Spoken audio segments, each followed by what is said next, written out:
Baby, अपने लिए कुछ खाने के लिए मंगा दो। ठीक है। अरे यार, ये कितनी मेहनत से पैसा कमाते हैं। एक काम करती हूँ, चिकन बिरयानी रहने देती हूँ और दाल खिचड़ी मंगवा लेती हूँ। इसका प्राइस भी कम है। हाँ, ये सही रहेगा।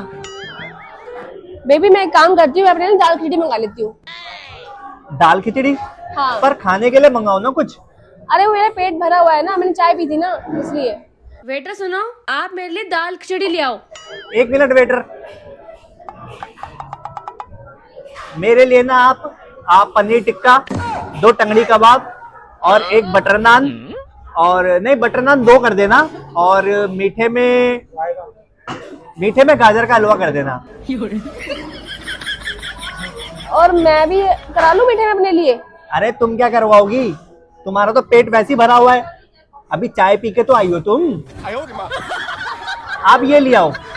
बेकार में पैसा बचाया मैंने इस आदमी का।